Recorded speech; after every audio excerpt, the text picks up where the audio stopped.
Good day, viewers. Please sit back, relax, and enjoy the news today. Please feel free to share what you think and feel. Please don't forget to like, share, comment, and subscribe.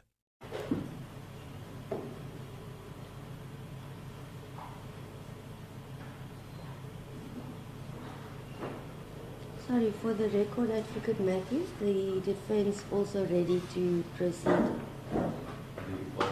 Said for the record, you are also still ready to proceed today? Yes. I have to acknowledge you at least.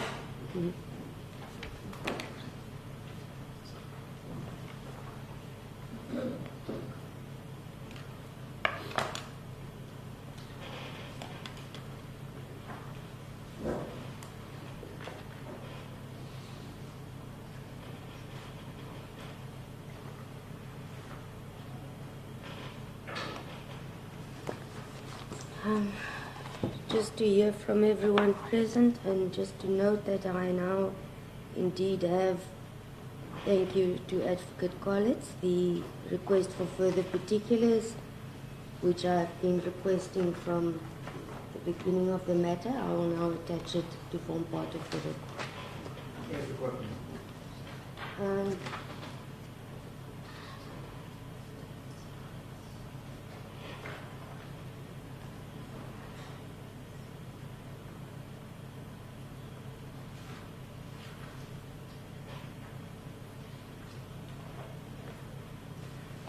They request that I now spend time and acknowledge all the media houses present. Okay. Zianda Zweni from the Daily Dispatch, Intle Mboyana, Daily Dispatch, Sipa Kema, Newsroom Africa, Siyabonga Ngayana, Newsroom Africa, Carolee Dorfling, Network 24 or Media 24, Ronald Masinda, ENCA. The handwriting here is very small. I see is a Tanto Lebayana from the EFF. The handwriting is very small. Abungile Yankees, SABC. Akobile Vena, SABC. Is that everyone? Thank you. Thank you, Advocate Otis. You said paragraph 59.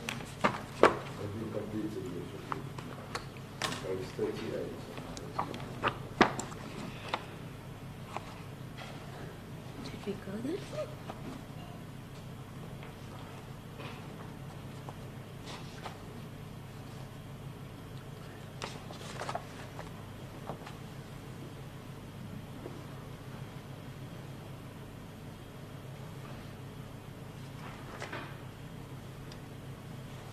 You sure we went to page 38? I still recall. From my colleagues as well. Okay. I seem to recall we were still at the point where you were saying the state has become, I don't know, camera happy, and then we call time. But nonetheless, let us proceed. Page 38. I dealt with the argument on the merits, and this is where we turn to the law, Your Worship, and the heading is the onus after the defence have closed their cases. And there's reference to the decision of State versus Lawview, a decision of the Supreme Court of Appeals in 2002, and a quote from paragraph 18, where we said, third, the accused cannot be ambushed by the late or unheralded admission of hearsay evidence. The trial court must be asked clearly and timelessly to consider and rule on its admissibility. This cannot be done for the first time at the end of the trial, nor in argument, still less in the court's judgment, nor on appeal. The prosecution, before closing its case, must clearly signal its intention to invoke the provisions of the Act, so then defined as Law of Evidence Amendment Act 45 of 1988. Before the state closes its case, the trial judge must rule on admissibility, so that the accused can appreciate the full evidentiary ambit he or she faces. 61. After the accused had closed the respective case, the prosecutor bears the onus of having to prove the guilt of the accused beyond reasonable doubt. This concept has been the subject of numerous judgments, in particular the following. And then we explained the evolution of how the onus was applied, which going back to 1982, the decision of State versus Quebec, where the Honourable Mr. Acting Justice Snombitz held. Evidence ought not to be looked at piecemeal and in isolation. All of it should be analysed and weighed together to determine whether the State has proved its case beyond a reasonable doubt. The reference to numerous cases for that principle, and then needs to be held. In the result, I'm left with an uneasy feeling that I've not been apprised of all the relevant and material facts, and that what really happened might be something different from that which was deposed to.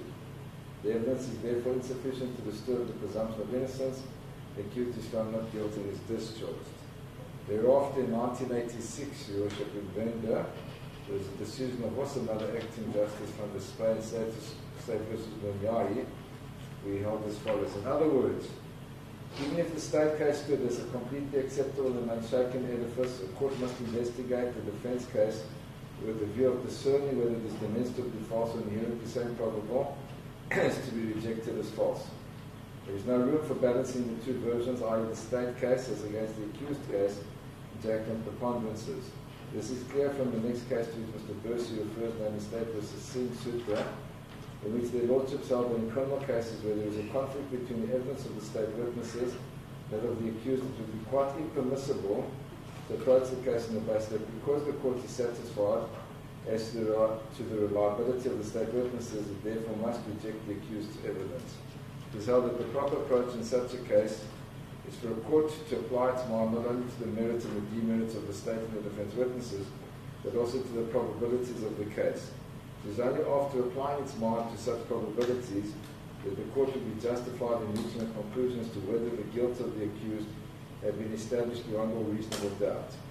Then, as I said, Your Worship, there was the development to 1999 in State versus Van der Meyden, with Mr. Justice Nugent disagreed with that approach and held that the onus of proof in a criminal case is discharged by the State if the evidence establishes the guilt of the accused beyond reasonable doubt. The corollary is that he is entitled to be acquitted if it is reasonably possible that he might be innocent. See, for example, Rich versus Difford, especially at 373-383. These are not separate and independent tests, but the expression of the same test when viewed from opposite perspectives. In order to convict, the evidence must establish the guilt of the accused beyond reasonable doubt, which will be so only if there is at the same time no reasonable possibility that an innocent explanation which has been put forward might be true. The two are inseparable, each being the logical corollary of the other. The process of reasoning which is appropriate to the application of that test in any particular case will depend on the nature of the evidence which the court has before it. What must be borne in mind, however, is that the conclusion which is reached, whether it be to convict or to acquit, must account for all the evidence. Some of the evidence might be found to be false, some of it might be found to be unreliable, and some of it might be found to be only possibly false or unreliable, but none of it may simply be ignored. So it's a holistic approach that's adopted. Thereafter, in State versus Van Aswegen in 2001 in the Supreme Court of Appeal, Justice Cameron followed this approach and held that a court did not base its decision that to convict or acquit on only a portion of the evidence. The decision had to take into account all the evidence. And then in State versus Chabalala, which is a 2003 Supreme Court of Appeal decision where Justice Hare held the following and said, the trial court's approach to the case was, however holistic and in this, it was undoubtedly right, State versus Van Aswegen. The correct approach is to weigh up all the elements which point towards the guilt of the accused against all those which are indicative of his innocence, taking proper account of inherent strengths and weaknesses, probabilities and improbabilities on both sides, and having done so, to decide whether the balance weighs so heavily in favour of the State as to exclude any reasonable doubt about the accused's guilt. The result may prove that once a scrap of evidence or one defect in the case for either party, such as the failure to call a material witness concerning an identity parade, was decisive, but that can only be an ex post facto determination, and the trial court and counsel should avoid the temptation to latch onto one apparently obvious aspect without assessing it in the context of the full picture presented in evidence. Once that approach is applied to the evidence in the present matter, the solution becomes clear. In State versus Traynor, another Supreme Court of Appeal decision that was delivered by Justice Nafsa, he held that a conspectus of all the evidence is required. Evidence that is reliable should be weighed alongside such evidence as may be found to be false. Independently verifiable evidence, if any, should be weighed to see if it supports any of the evidence tendered. In considering whether the evidence is reliable, the quality of the evidence must of necessity be evaluated as must corroborative evidence defended. Evidence, of course, must be evaluated against the onus on any particular issue in respect of the case in its entirety. The compartmentalized and fragmented approach of the magistrate is illogical and wrong. In dealing with the requirement when assessing a claim of private defense that there must be a reasonable connection between an attack and a defensive act, Snowman in Criminal Law 4th edition states the following at 107. It is not feasible to formulate the nature of the relationship that must exist between the attack and the defense in precise abstract terms. Whether this requirement for private defense has been complied with is in practice more a question of fact than of law. At 109, the learned author states, it is submitted that the furthest one is entitled to generalize as to require that there should be a reasonable relationship between the attack and the defensive act, the light of the particular circumstance in which the event took place. In order to decide whether there was such a reasonable relationship between attack and defense, the relative strength of the parties, their sex and age, the means they have at their disposal, the nature of the threat, the value of the interest threatened, and the persistence of the attack are all factors, among others, which must be taken into consideration. One must consider the possible needs or methods which the defending party had at her disposal at the crucial moment. If she could have averted the attack by resorting to conduct which was actually less harmful than that actually employed by her, and if she inflicted injury or harm to the attack which was unnecessary to overcome the threat, her conduct does not comply with this requirement for private defense. In State v. Shackle, Justice Brunt in 2001 also in the essay held as follows. It is strong principle that in criminal proceedings the prosecution must prove its case beyond reasonable doubt, and that a mere preponderance of probabilities is not enough.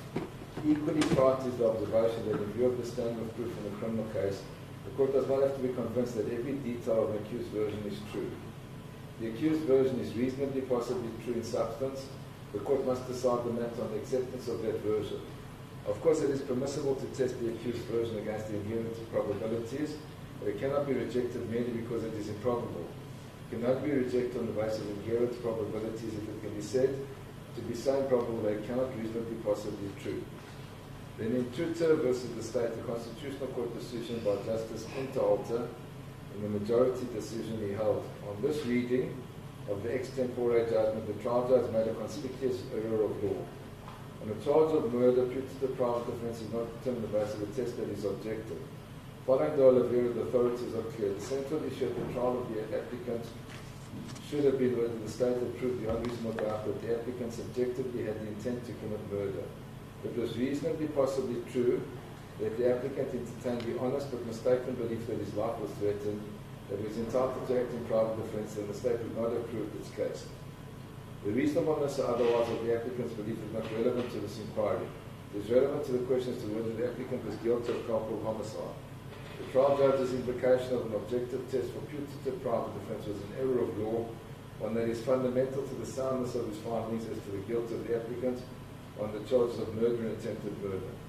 What this illustrates is that the trial judge did not have the applicant's state of mind at the forefront of his assessment. Rather, his assessment of the applicant's defense was marked by what he reasoned to be objective considerations and probabilities. This is the very ambiguity that lies at the heart of the trial judge's formulation of the test for putative private defense. The state of mind of the accused is to be judged. The trial judge stated on the basis of what the accused had in mind objectively considered, and hence on the basis of reasonableness.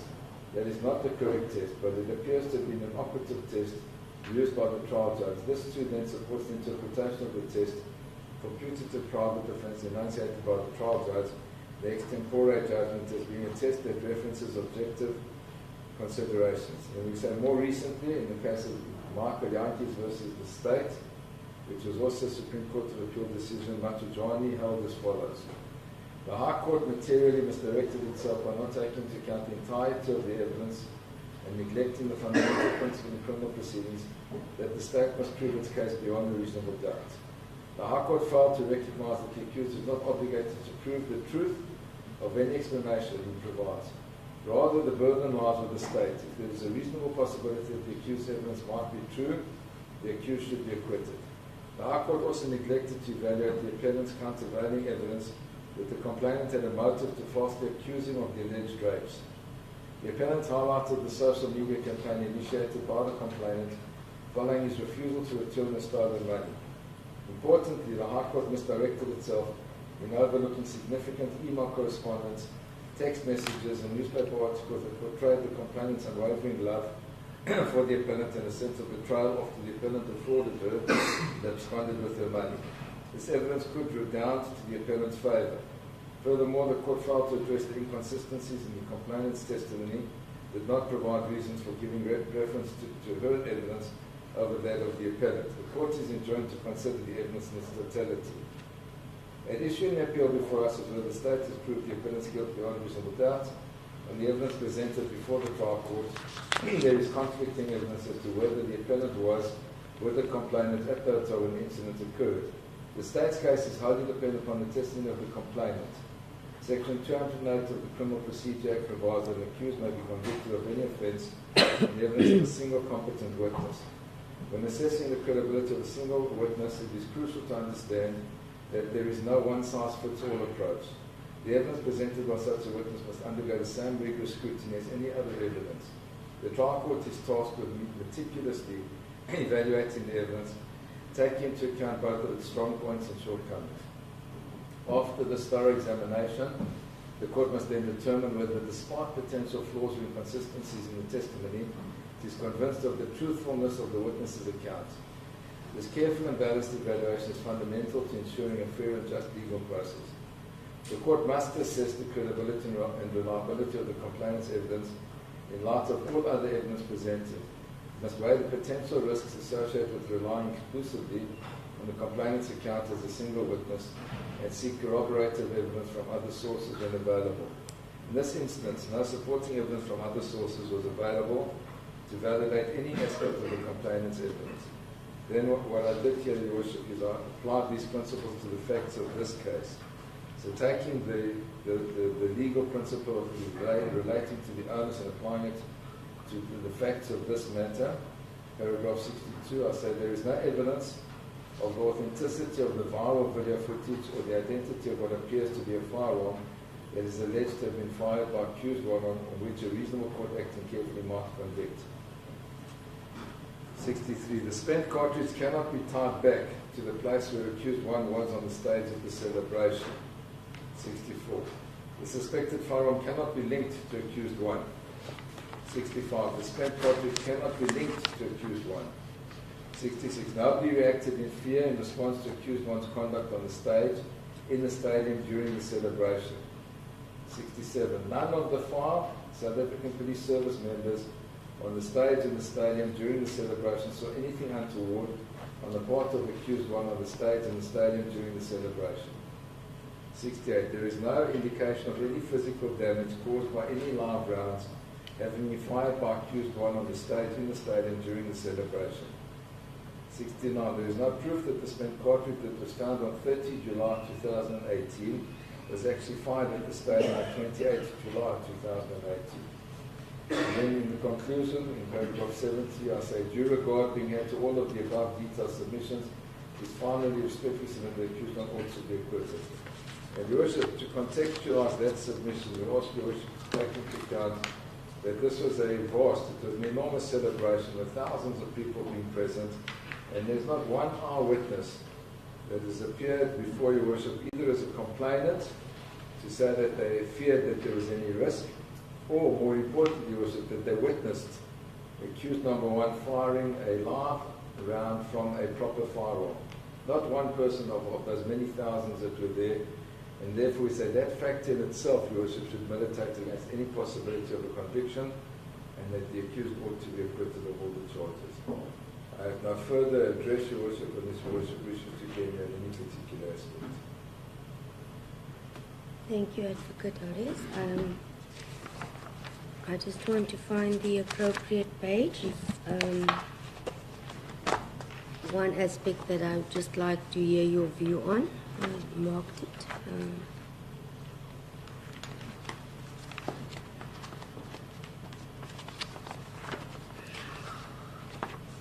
So I'm just looking for the relevant page. There we go.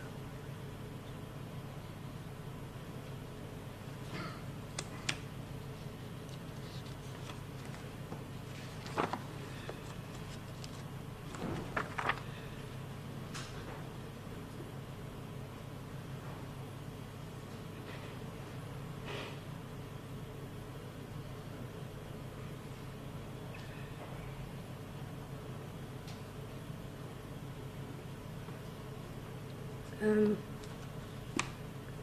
I'll find the exact page. It is just regarding the submission by yourself with regards to the court recalling Colonel Ngwadleka.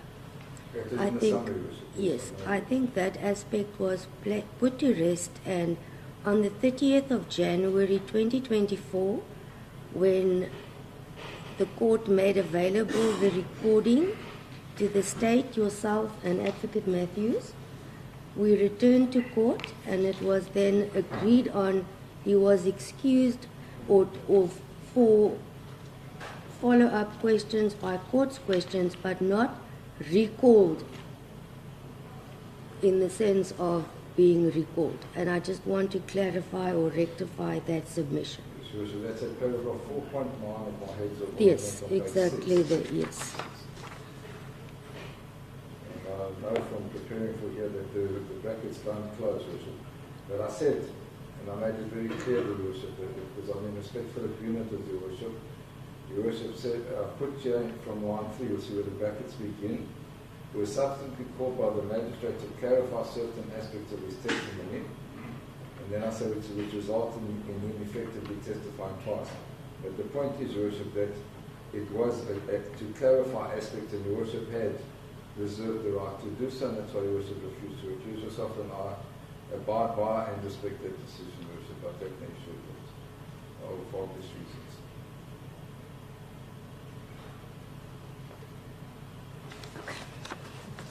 Thank you. That was the only aspect I wanted Your to Worship, I have clarify. no difficulty as an officer of the court clarifying that Your Worship had said that that witness may be called by the court to clarify the later stage. That's precisely what then did happen, Your Worship. Thank you, Advocate Rhodes.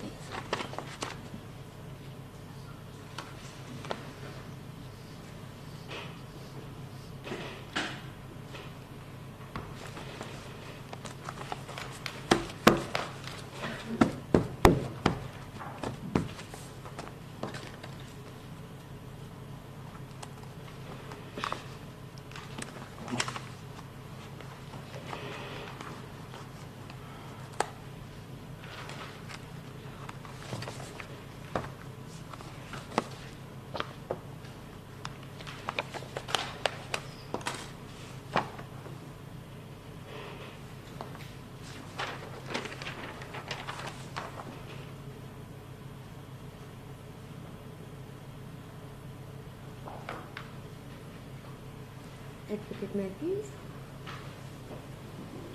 Thank you, Your Worship.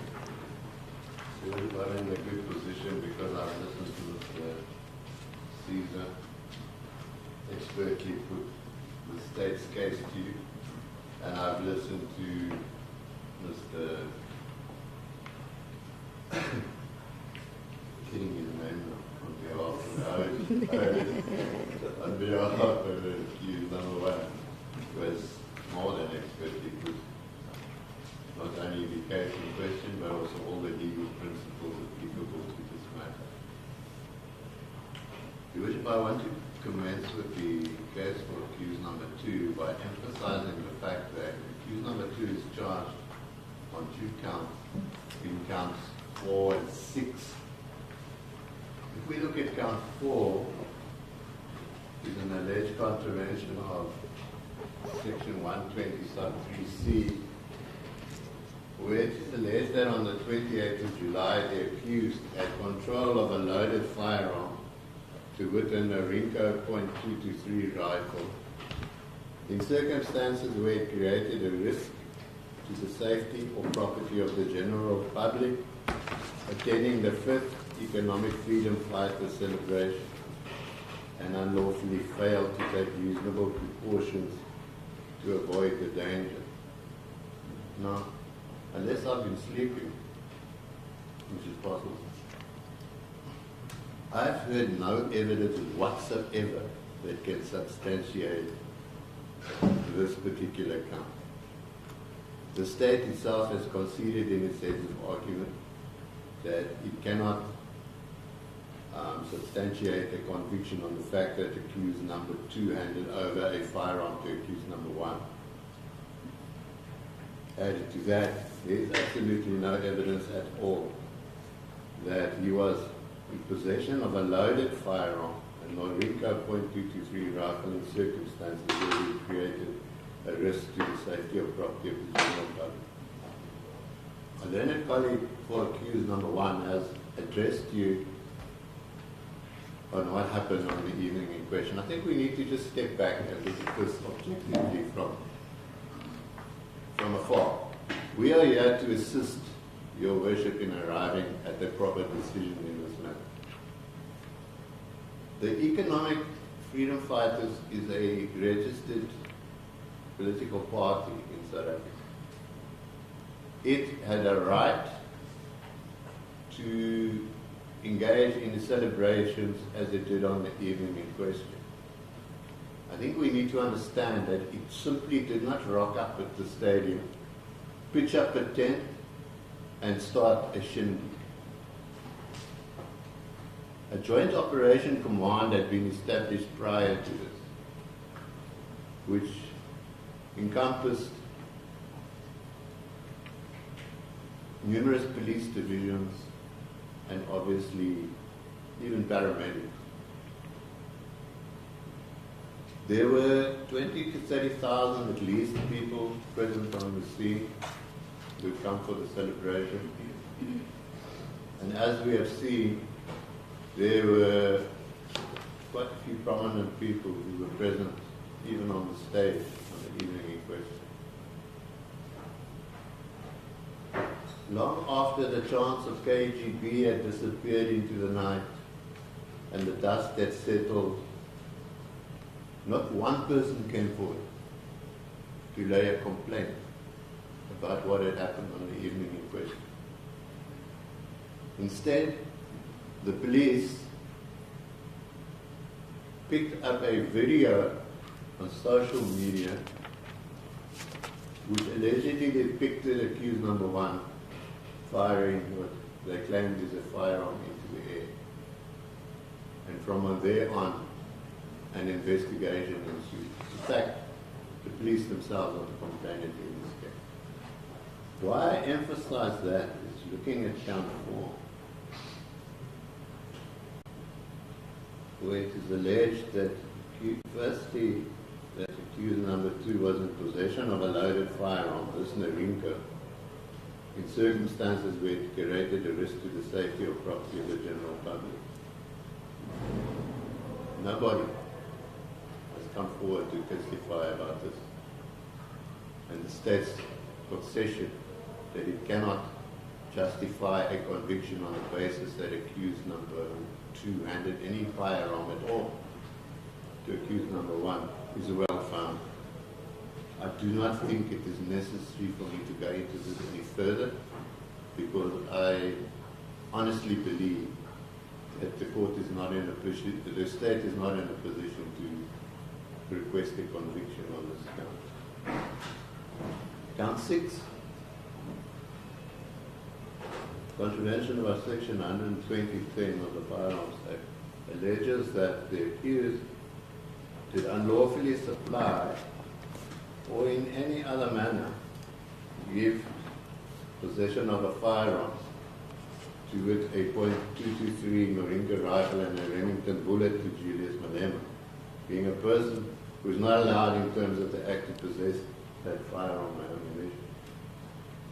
Now, again, the state has conceded that there is insufficient evidence to justify a conclusion, especially beyond all reasonable doubt, that accused number 2 in fact handed a firearm to accused number 1. In fact, the state is now arguing the opposite. It says that, looking at the viral video, which I will return to, it is clear that he was as surprised as everybody else by what happened on the state, be that as it may. It's clear then, Your Worship, that with the greatest of respect, one would have difficulty in justifying a conviction on this count. Because this is such a wide definition, and Your Worship is quite correct in section 174 in a sense that the definition of this particular offence does not only mean that you physically handed over the firearm to another person. It could be that you supplied in any other manner the firearm to him. That is why, long before this case was even contemplated, the state was requested to indicate on what basis it is alleging the accused contravened this particular section. It is not within my nature to apply for further particulars, but it is necessary in this case. I think one can see it. But we need to know exactly why you're saying he contravened this section. The state replied that he had physically handed the firearm to Mr. Malema. And my learned friend clearly, to give him credit, has justified that he cannot support the conviction based on this.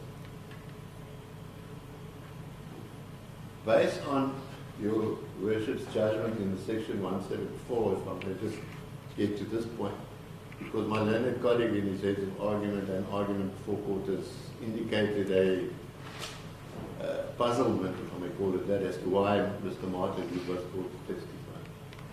Now, in any other manner, give or supply, as your worship pointed out in the section 174, we were taking a too narrow interpretation of the physical handing over of the firearm. That was because your worship was not in possession of the further particulars at the time. Mr. Wood testified that he, as an attorney, was intricately involved in tactical security services. He was the person who did all the firearm applications. He testified that Mr. Clement Mduli was the responsible person for the company, and that this firearm was, in fact, booked out to one Larry Mabunta. It had nothing to do with accused number 2. That evidence was never disputed by the state, and I think it is the truth, so why dispute it in the first place? That brings me to one criticism which I need to raise, and that is Larry Mabunta. Your Worship, if anybody could have answered in this particular case as to why a firearm which is allegedly linked to a cartridge case found at this particular stadium, if anybody could have answered to that, it would have been Mr. Larry Mabunta. Now, I don't think my learned friend meant it in the sense as he said it when he was cross-examining accused number 1. But it appeared to us that he was saying that this evidence of Larry Mabunta has now only arisen after accused number 1 started to testify, which is obviously not the truth. Because if you look at the further particulars, the state in its further particulars alleged and stated that Larry Mabunta was the person to whom the firearm was booked out. He was present in East London on the night in question. He was present at the stadium on the night in question. And as accused number 1 has testified, he was on the stage, standing right next to him. The difficulty I have with this is I'm failing to understand why the state did not engage with the Larry Mabunta. We know, Your Worship, that if a witness doesn't want to cooperate with the police, it's a very simple procedure to Section 205, which means you are served with a subpoena to appear before a magistrate and tell the magistrate what you know about the case. If you don't do so, the magistrate will sentence you to prison. It's a simple procedure such as that. I think the reason why the state didn't engage Mr. Larry Mabunta is because they were aware that Mr. Mabunta, on the day when he came to Durban with his firearm and met with Colonel Janssen, told Colonel Janssen that this firearm, I believe you're looking for this firearm, you want to test it for in East London, but this firearm was not in East London on the evening in question. Now, Colonel Janssen was at TSS to do a security check on all the firearms. He was in fact a very good witness when he testified. I don't think any of us challenged what he was saying. And it is clear from this particular piece of evidence, and if we're going to take it into account, we must take the whole piece of evidence into account. Don't stop at the point where Larry Mabunda says, I've brought the firearm because I believe you're looking for it. Add on. But this firearm was not in East London on the evening of footage. It's clear to me, Your Worship, that accused number 2 cannot be convicted of contravening Section 12010 of the Firearms Act because it's clear that there's simply no evidence on which this court can say on a beyond a reasonable doubt he handed the firearm to Mr. Malema. But if I may just deal with another two aspects which, well, let me just say this. We have submitted the end of the argument. I'm not going to follow my learned colleagues' examples of going through paragraph on paragraph. You worship can read what you want to read and discard which you want to discard. I want to deal with this video evidence. We have two videos, and dealing with the video evidence, you must understand something, that the state is conceding that accused number 2 cannot be convicted based on the viral video. However, there must be a word of warning about this video. Everybody's talking about the advent of artificial intelligence. It's not a new thing. In order for a court of law to be satisfied beyond a reasonable doubt that a video that has been played to it is sufficiently authenticated and sufficiently true that a court can rely on it, there are certain steps surely that must be taken. In our law, unfortunately, old English law, the distinction is tried to be drawn between what is documentary evidence and what is. It serves no purpose with respect in the modern times to go back to some old English law. What we need is a guideline as to how these videos should be accepted by the court. We know that closed circuit television is a very, very important tool against the fight against crime. We see it of videos or cameras that are set up in intersections of big accidents that happen. We see it at ATMs where people are stealing money. We see it in firms. In fact, there's hardly a place in the world where you're going today where you're not on camera. It's important, therefore, that before a court can take into account evidence of a video such as this, we must be satisfied as to a number of aspects. And these aspects, strange enough, in State versus James Robert, which is a long time ago, 1986, the judge indicated that in order for cell phone photos or videos to become relevant, the first step is it must have bearing on the issues to be decided by the court. And I concede that that is in fact so, yeah. Secondly, it should be verified as being a true image of what was captured by the person who took it. Thirdly, it should be clear and not edited. And fourthly, it should be presented to the court to be viewed as it happened there. And fifthly, the device on which the photo or image was captured, video was captured, should be reliable. Step back again. What are we looking at there? We're looking at a viral video on social media.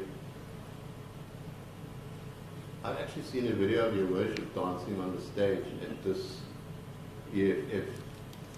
Somebody thinks it's funny to be able to put us all there. We're dancing and kicking and enjoying ourselves. It is so easy for these type of videos to be manufactured and put onto social media. I'm not saying that this one was done like that, but What I'm saying is that before a court of law can rely on something like this is not the original video we are seeing. It's a video that's downloaded from social media. Any one of us can look on YouTube now and download it. I'm sure most people have. The video that was sent to the police, on which this case is based, we know, was sent from policeman to policeman's cell phone. Now, is that going to be a satisfactory method of how we're going to deal with this video? I say not to it. We need a person who took that video, and there can be no difficulty for the state to trace that particular person. If they posted it on social media, then you are able to trace who posted it. It's no different to somebody making racist remarks on a Greek island on a video. They trace him. As to in this particular matter, they could have traced this person. You don't have to rely on second or third or fourth hand videos. The second video was taken by my learned friend, who one has dealt with it in depth. It was taken by Gearhouse, who was employed by the EFF to video record the proceedings. Unfortunately, in that matter, the original hard drive is missing. We have heard evidence, however, from somebody from Gearhouse who said he viewed it and can authenticate it. So I concede that. The first video, however, is the problem.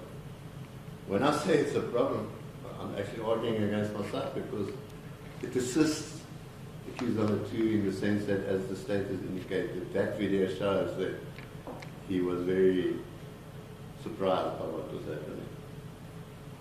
Which if I need to move on then just to this aspect of being an accessory after the fact. We know from the evidence before court that this charge was never put. These are statutory offences. They do not have competent verdicts. That my learned colleague for the state had at the last minute raised this issue.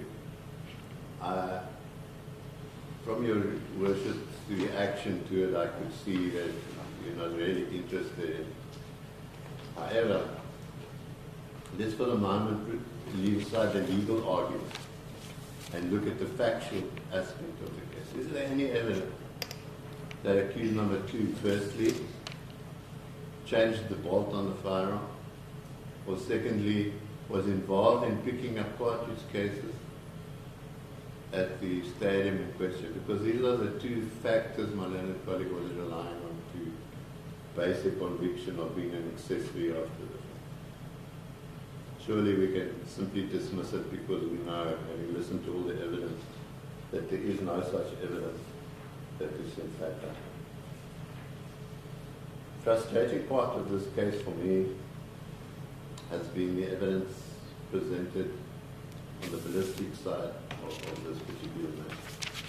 You know, when a gun fires a cartridge, it imprints certain marks onto the cartridge case. From the firing pit, the breech face, the extractor, the ejector, the chamber mark. We know that it's established that this is in fact what happens when a cartridge case is fired. I've yet to find a case in South African law which sets out what are the requirements for a court before it can rely on a ballistic match in a particular cartridge, dealing with cartridge cases.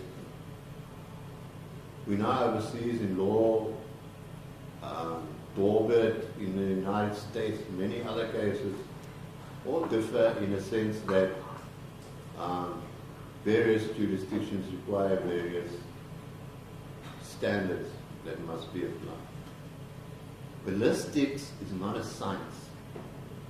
It is an objective opinion of somebody looking through a comparison microscope at what he perceives to be a match of a cartridge case.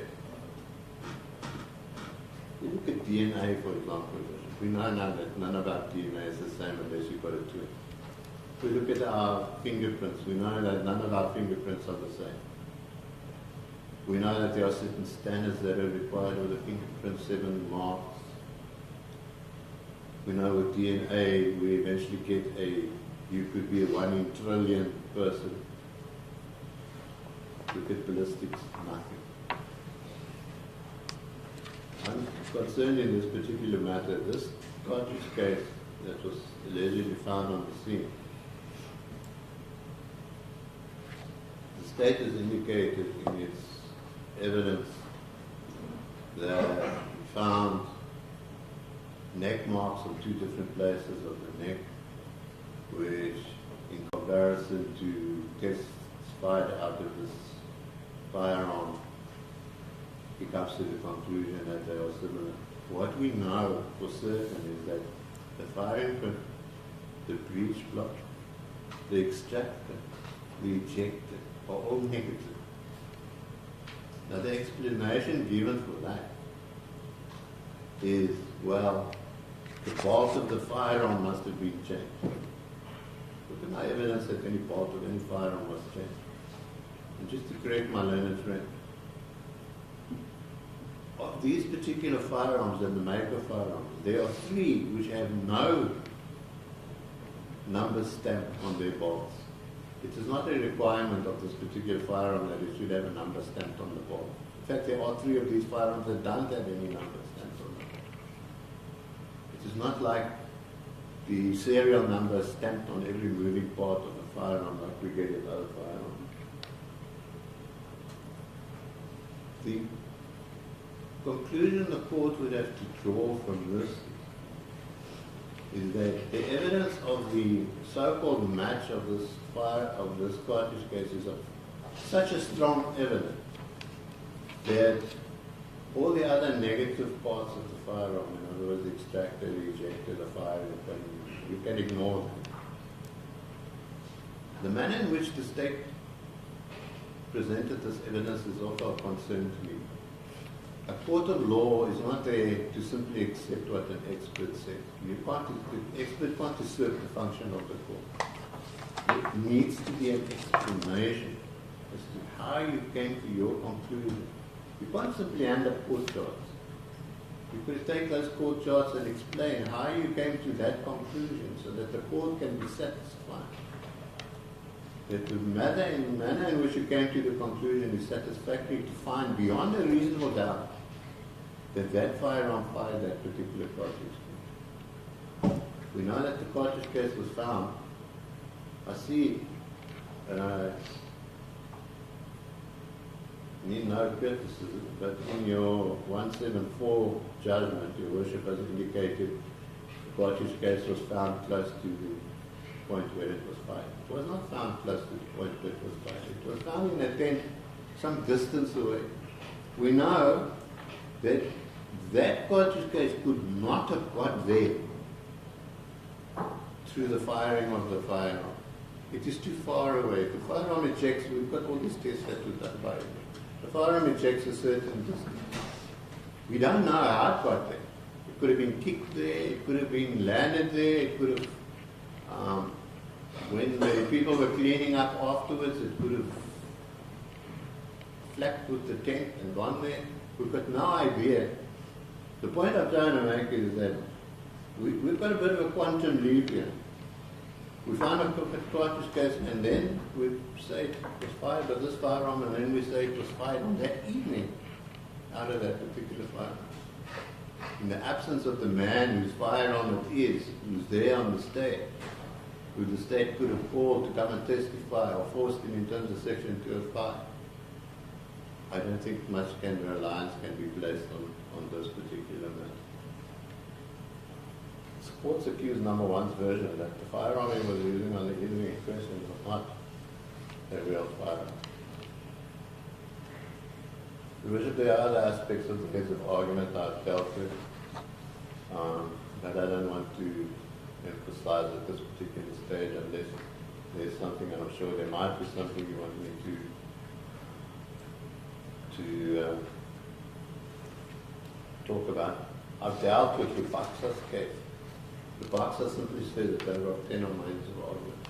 It's a failure to discharge an accused at the end of the state's case can be a misdirection, because if he was alleged, should have been discharged at the end of the state's case and he don't, that might be unconstitutional. My learned friend has conceded at the end of everybody's case that he does not have a case against accused number 2 of handing a firearm over to accused number 1. He should probably have done that at the discharge stage. Unless there's something else that you want me to deal with, my submission is very simple. Reading the count 4 and count 6 and the requirements of those 2 sections before you can convict accused number 2, my submission is very simple, is that there's insufficient evidence to find him guilty in this case. Thank you. I'll remain standing unless you wish has any questions to ask. Thank you.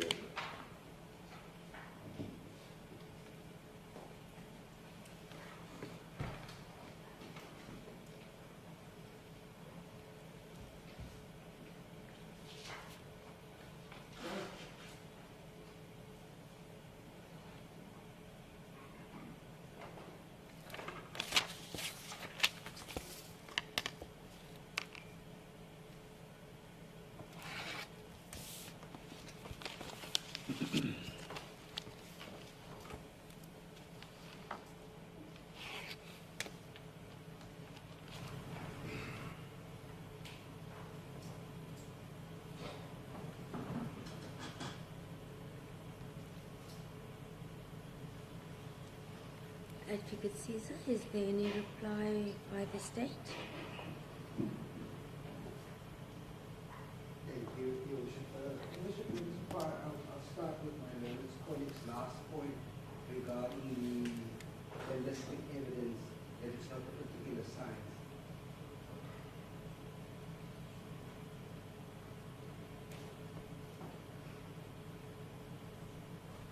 We should not remember that what Malema'S expertise insofar as firearms are concerned is there to assist the court to come to a particular decision insofar as a particular field that the court might not have so much knowledge about.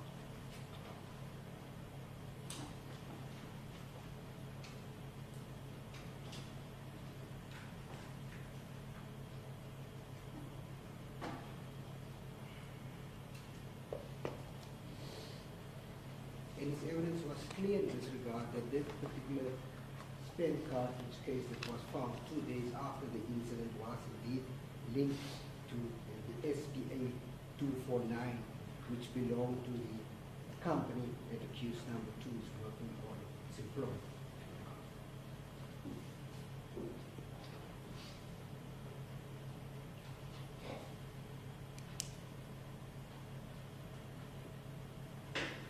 I did undertake last time that I will refer the court to the particular page number in Guadalajara's evidence where he actually testified that 4 cartridge cases that was test cartridge cases tested positive for the spent cartridge case. It's on my apologies, page 44 of his evidence in the record, the transcribed record. Page 44, lines 18, line 17 to lines 19. They confirmed that he tested that 4 of those tests spent cartridges, not one has been alleged. It was 4 tests that tested positively to that spent cartridge case.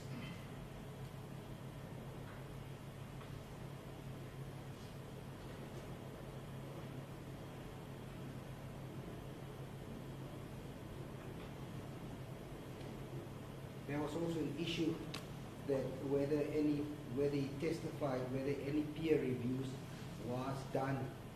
If you look at the transcribed record, Guadalajara confirmed that on page 37, lines 12, There's also other pages where in cross-examination where he was requested or tested on that, where he actually confirmed again that there was indeed peer reviews done in respect of the test that he performed.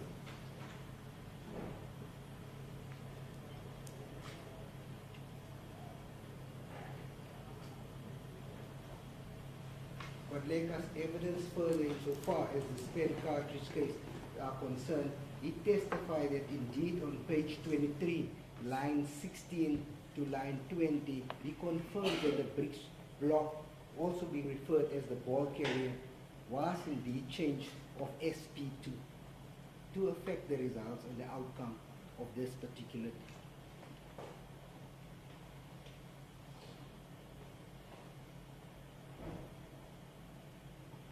On page 61, under cross-examination, lines 10 to 15, Godleka again confirms that these parts have been indeed changed. The ball carrier, which consists of the firing pin and all these aspects that was already been mentioned by counsel for accused number 2. The ejector, the extractor, and so on. That he confirms that indeed it has been changed. That's why he had to go to the actual chamber. The chamber is where the neck of the firearm and the barrel is actually. It's very difficult to change. That's the one thing in the firearm that you actually need a gunsmith to change that particular part of a firearm.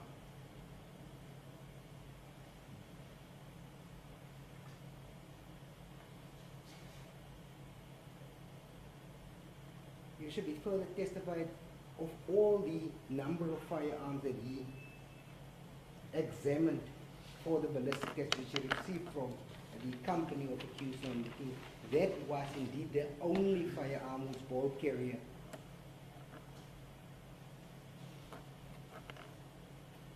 has been changed. Not 3 has been mentioned, but that was the only one of the ones that he has tested or that was sent to the lab.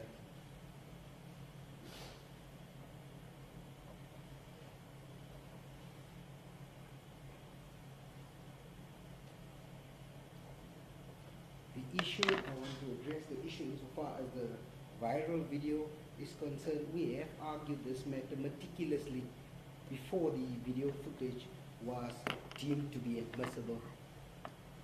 The only issue that the court needed to consider is whether it was indeed relevant, not whether it's authentic or any case law is clear in that regard.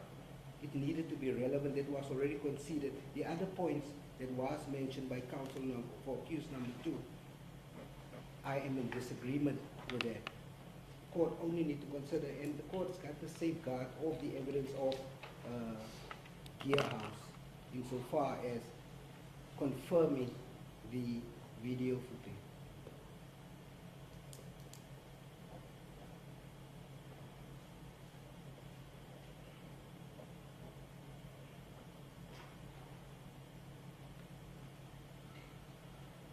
I take note of counsel's for accused number 2's argument about the AI and so on. This is not the case in respect of this particular video.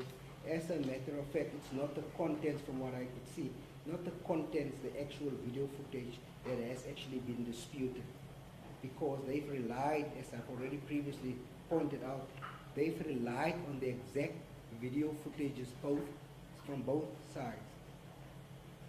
Not saying, no, this is something wrong, this has been edited here and edited there. There was no such submissions made. And to make it at this point, it's rather pointless.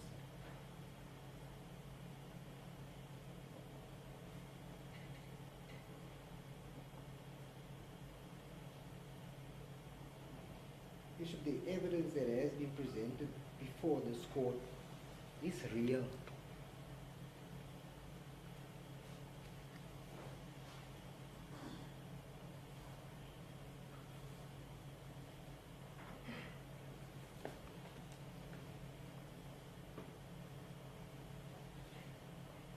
The issue regarding Larry Mabuntla that was raised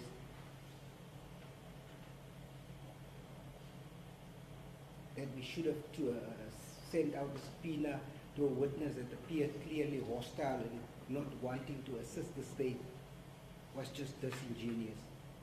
It would have amounted to a waste of state resources.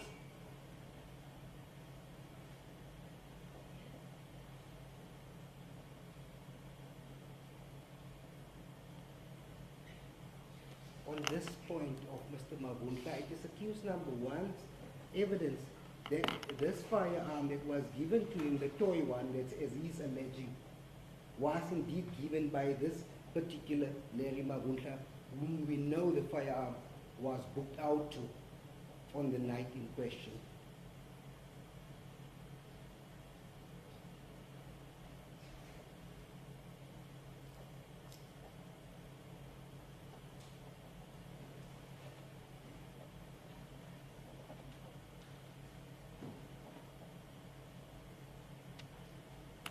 The issue is that the distance where the spent cartridge was found in relation where the stage was, Bishop is neither here or there. Our submission there is whether it was found on the roof or 15, 20 meters from the incident. Remember, these evidence, the stage was reconstructed in the evidence of Becker. So it wasn't an exact science that exactly that is where the stage, but the fact that it was found in such close proximity where the stage was erected originally, Your Worship, this is clear that that firearm was discharged on that night in question. If the court have looked at the timeline, the incident happened at late the Saturday evening, the 28th of July, 2018.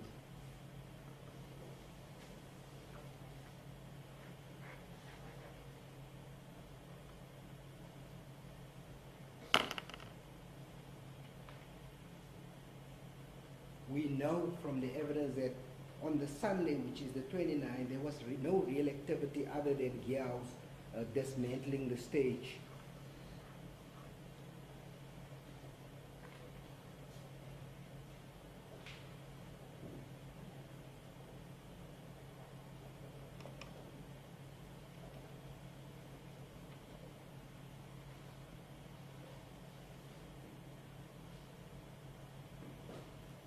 The following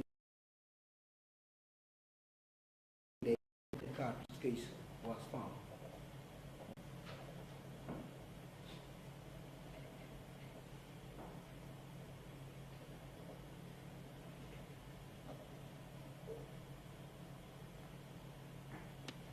The evidence of accused number one in this regard is nobody else had fired shots on the night in question other than himself.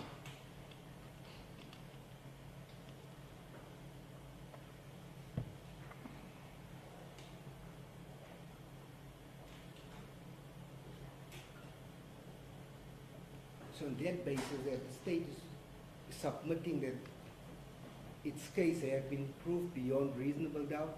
The court was presented with real evidence. Insofar as the video footage is concerned, the evidence relating to, I've already submitted that this is the best evidence the court would have ever gotten as to what had really transpired on the 28th of July 20. No witness would have been able to describe the incident, the clothing,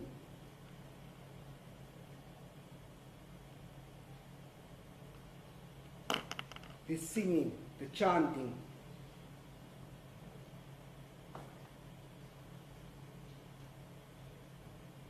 who stood where accused number one was in relation to when he fired the shots.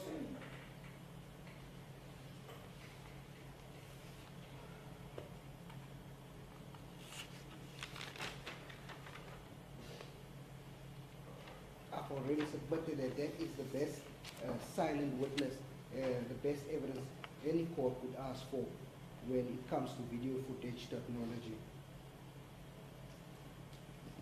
There was also a submission made that nobody ran or nobody seemed to. It was clear from their video footage, the moment accused number one firing that shots, the first round of shots, people were running.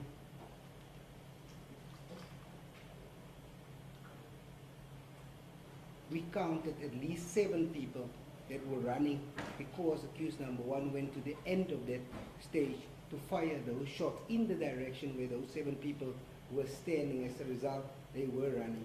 So to submit that nobody did anything at that, it's incorrect.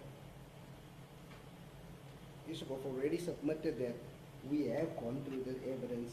If accused number 1 was innocent in any way, I would have made that submission like I did in respect of accused number 2.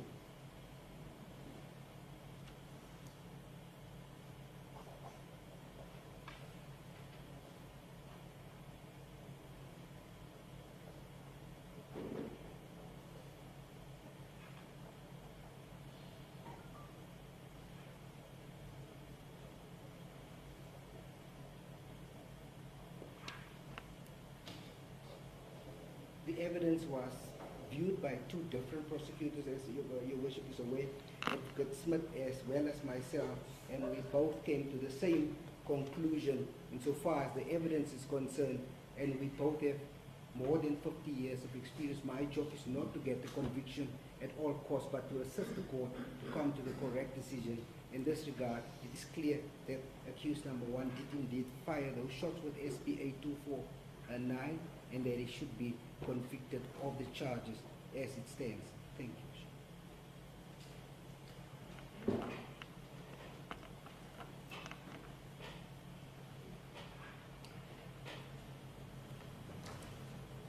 I know you are eager to reply, although there's no provision for that, Advocate Odes and Advocate Matthews, but I will indulge if you so wish, but you say nothing. I see Advocate Odes. I will give you the opportunity, although it's Thank not you, sir. part of procedure. I appreciate it. Thank you, sir, and I appreciate the indulgence. So I take issue with almost everything that my learned friend has said for the state, and I urge you not to be convinced by the manner in which he argues, excuse the pun, with conviction, and in the eloquent manner that he put it forward. And I'll make my points very briefly, Your Worship. He said to Your Worship, the only firearm of accused 2 for which the bard carrier was charged, there isn't any evidence, Your Worship, that accused 2 has any firearms before this honourable court, sir, or even that firearm can be connected to accused 2, and that was the evidence that was undisputed before this honourable court. Your Worship, I also take issue with him saying that the only test in relation to videos, whether it's relevant and not authentic, that goes against the Rangovan decision, and to a large extent I'm merely arguing the case for accused 2 as put forward by Mr. Matthews, but I feel compelled to do so because I'm just answering to this. Then the other issue, Your Worship, was he said that if one has regard to the fact that we say that that the state should have called Larry Mavundla, but he was clearly hostile. He's giving evidence. There's no such testimony. In fact, Your Worship, I wanted to give Your Worship the reference, if I may. The captain's statement, Your Worship, is an exhibit before this honourable court. It's Exhibit C. It's also referred to, Your Worship, at our paragraph 4.7 of our heads of argument. And at Exhibit C, I beg your pardon, it's Colonel Janssen, not Captain, Colonel Janssen. In his statement, at paragraphs 9 and 10, said that Larry Mavundla was fully cooperative.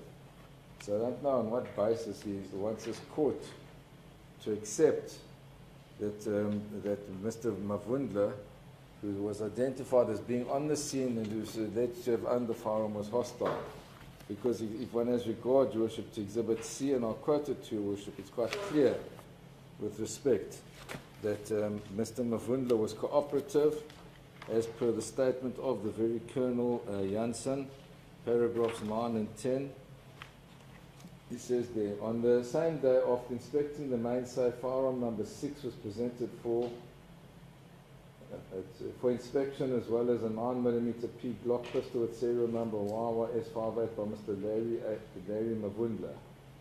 The explanation was that the company knew that SFS were needed for ballistic testing as a result of the alleged discharge of a rifle by Mr. Julius Malema over the weekend of 28 July 2018.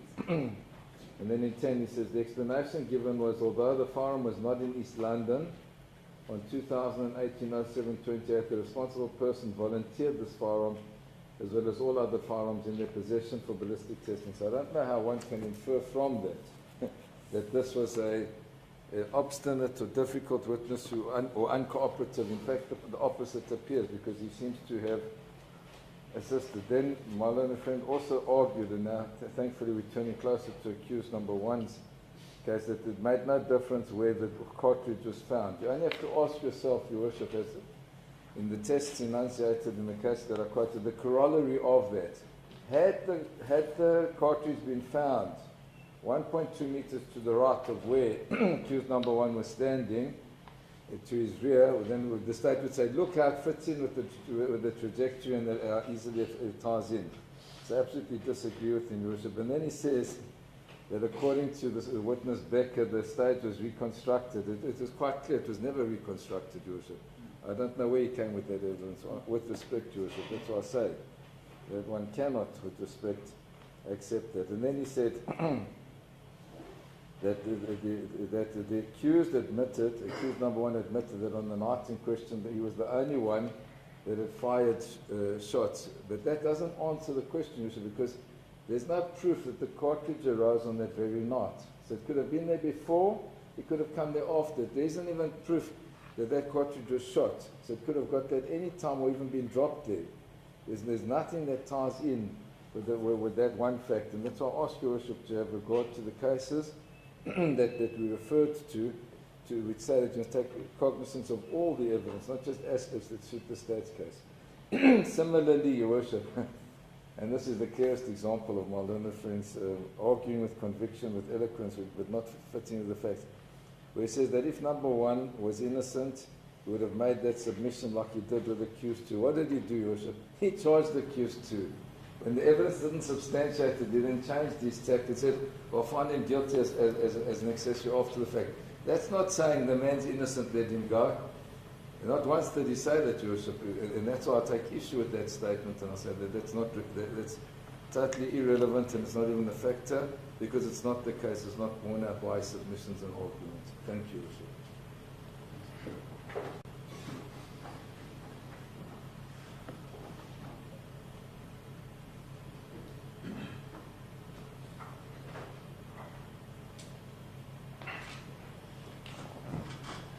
All right.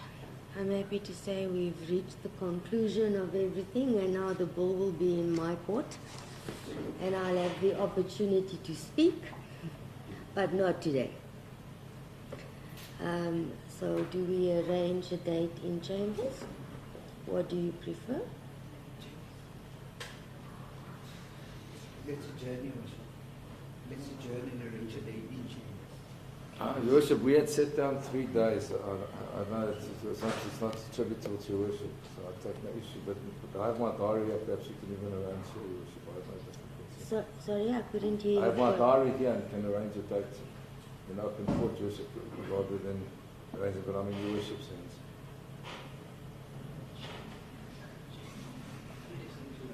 We would really like to get this matter finished. I don't know whether there's any possibility that we could probably stand out till Wednesday for that. That's never going to happen, Advocate Matthews. I think yourself, Advocate Odes, Advocate Caesar, you know the amount of work you've put in, the hours, the days, the months. It cannot be done in one day.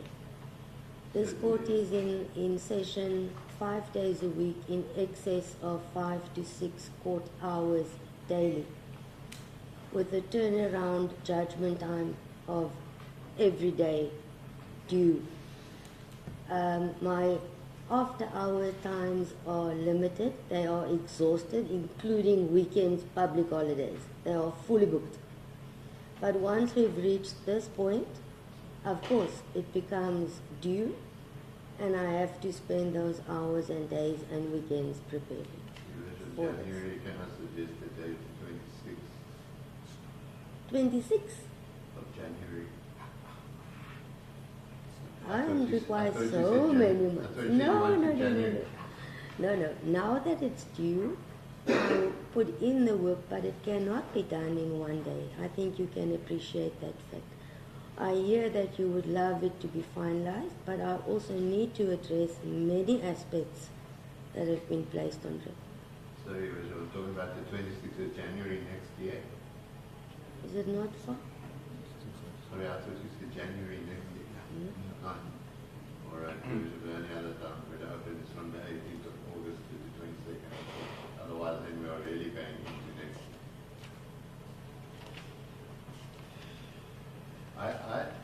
I'm the first one to praise regional court magistrates who are sitting with 4 or 5, 6 sometimes murder cases on their roll in a day, where the High Court has probably got 2 for a session. I've got 187 cases to deal with from murder. Exactly. So I really do understand you, and please don't misunderstand me.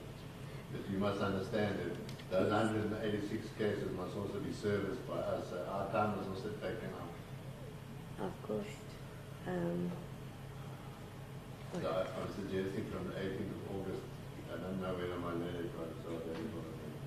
Look, what I'm going to do at this point, since we've encroached on everyone's time and possibly your clients need a water break or a bathroom break, you can discuss dates. You don't have to discuss it with me in chambers. I'll come back to court and you can give me the proposed dates and I can cross-reference in my diary as well.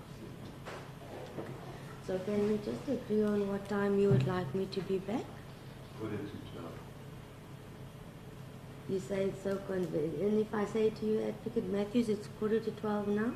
It's not possible. I see you've got your point. Okay, I've moved from offices, so we'll take now. Yeah, between 11:45 and 10 to 12, I'll be back in court.